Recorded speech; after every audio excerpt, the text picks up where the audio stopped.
we're back in our back garden. I don't come back here and take videos too often, but just want to quick show you why I have this row cover on. So I have 3 beds here. Kind of hard to see. You can see through there. It doesn't zoom in on the row cover.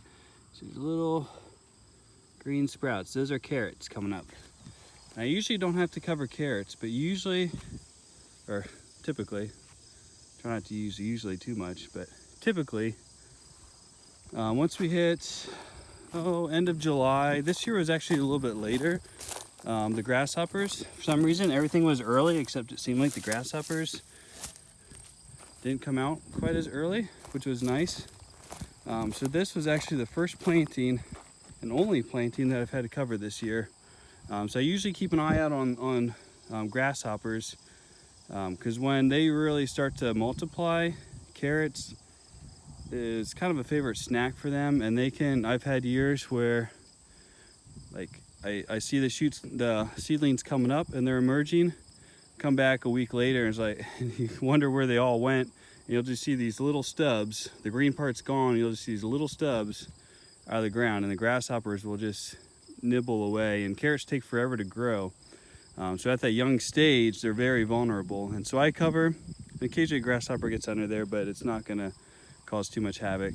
But I'll cover until they get, I don't know, maybe they grow about 6 inches up off the ground, and then I'll uncover. At that point, if the grasshoppers feed a little bit, it's not gonna hurt them. So that's one thing in the back here I wanted to share about. So row cover, here's for keeping grasshoppers off, and it also does other things if we have rabbits or other issues back here, which we don't this year, but that can always pop up unknowingly. So yeah, carrots and grasshoppers. So if you plant carrots late in the season and you have that same issue, that's a good place to start. And here we have our strawberries for next year. So we don't do a huge patch anymore. These are just 6 beds. So we had our cabbage and broccoli, our first plantings in here.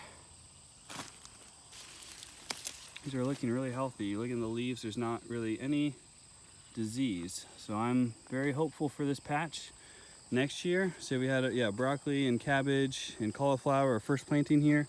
When they came out, then we let the strawberries go, and they have nice coverage. Except for a few spots here, they'll start filling in.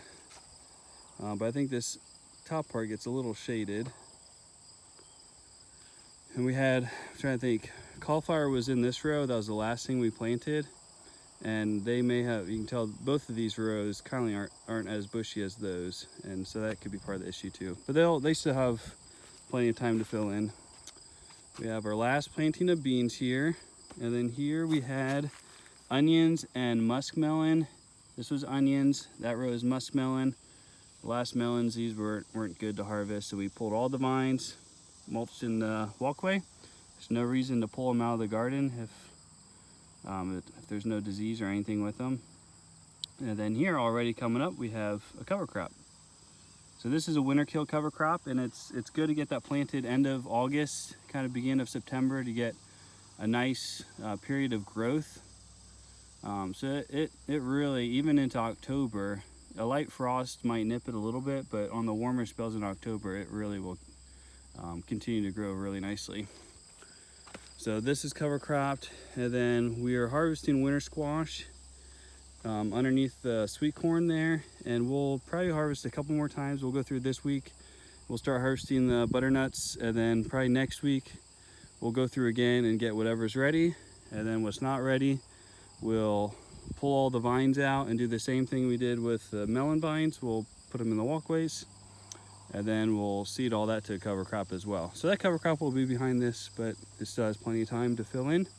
Here we have our Brussels sprouts, which are really looking nice now. We had issues with flea beetles, but they have grown out of that. I don't know if you can see, the lower leaves have kind of fallen off, so it's kind of hard to see. But like here's some flea beetle damage, but this is actually pretty good. The young leaves after transplanting got demolished. Here's one, I don't know if, yeah, they were like that. They're all curling, and that's all flea beetle damage, but they have grown out of that. And I'm hoping part of that was the netting. We netted them to We brushed all the flea beetles off and then netted them, and they seem to help a lot. I'm hoping these won't be too far behind. Brussels sprouts take a while to mature. So I'm fighting damage from flea beetles that set them back. And then this is also part of the garden that gets a little bit more shade in the morning. So it's about 10 o'clock once this is in the sun. So we'll see. They're looking really nice, and we have a nice warm spell here, so they will definitely kind of take off, and we'll get some out of them, but they may not be fully mature. Here's what's left of our watermelons. And under here we have kohlrabi and cauliflower. So I had a single row of netting. I would still have this covered if I could, but I'm short on nettings right now. So Brussels sprouts was one thing that I figured would be okay, and they look like they're doing fine. So that's the back garden right now. There's still always things to transition into. So right now beds are, as they get emptied, we're just cover cropping. So there's cash crops like beans and carrots, lettuce, things like that are pretty much done in the back here. We're still doing lettuce up front, but beans and carrots are completely done for the year, being sown, and all of our brassicas are all in. So yeah, really it's just our cool crops, or cold season crops like radishes, spinach, turnips, lettuce. Those we're still seeding outside, but all that is going up front. So this back garden will all be cover cropped. These 2 rows, when the melons are done, will be cover cropped. So we have this, those 2 beds, those where the winter squash are. Then we have 3 beds, where we're picking green beans right now. When we're done picking those will be cover cropped too. So we have 11 more beds back here that we're gonna put in a cover crop. So yeah, which actually makes it look really nice going to the fall. All that green. Things are kind of starting to die off late in the season, but there's still another period of rapid growth that you can catch. And so I like to catch that late summer, fall, even if I'm not really monetarily getting anything out of it. It's really good for the soil.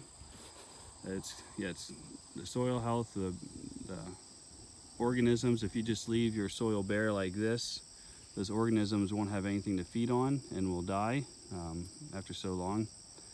And so in order to keep a vibrant, healthy community of bacteria and organisms in the soil, you got to keep green things, living plants growing as much as possible. So cover crops do that, and then the winter kill, when they die back in the winter, will help to kind of insulate and kind of feed those organisms too, going into the spring. So that's the back garden. Until next time, eat well, live well, and remember, grasshoppers on carrots. It's not something you think about, could be an issue, but if you are planting carrots and they're disappearing this time of year, it's more than likely grasshoppers. So until next time, eat well, live well.